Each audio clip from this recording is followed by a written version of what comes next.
আসসালামু আলাইকুম বন্ধুরা, আজ শুভ দুপুর। আজকে আমাদের দুপুরের খাবারটা অনেক দেরি হয়ে গেছে। দেখেন, এই যে আজকে আমাদের গ্যাস শেষ হয়ে গেছিলো, তো আমরা তো সিলিন্ডার গ্যাসে রান্না করি। তো আজকে সিলিন্ডার গ্যাসটা শেষ হয়ে গেছিলো, দুপুরের রান্নাটা আমাদের অনেক দেরি হয়ে গেছে। দেখা গেলো মুরগির মাংস চুলা, তখনই গ্যাসটা শেষ হয়ে গেছে, আর সেটা আনতে আনতে রান্না করতে করতে আজকে অনেক দেরি হয়ে গেছে। তো এই যে সকালে আমার আম্মা ভর্তা করছিল, এই যে কালিজিরা ভর্তা, সেটা একটু আসিলো। আর এই যে চিংড়ি শুটকি ভর্তা, এটা সকালে করছিল খিচুড়ির সাথে, সেই ভর্তাটা একটু আসছিল, সেটা এখন খাইতেছি। আর এই যে সাথে আছে লেবু, কাঁচামরিচ। আর এই যে মুরগির মাংস রান্না করছি এখন আবার দুপুরবেলা। তো এটাই আমাদের দুপুরের খাবার। আজকে আমাদের দুপুরের খাবারটা অনেক দেরি হয়ে গেছে, কারণ আমরা তো সিলিন্ডার গ্যাসে রান্না করি।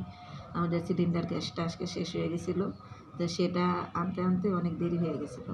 আয়না রান্না করতে করতে এখন তো বাজে প্রায় 2:45।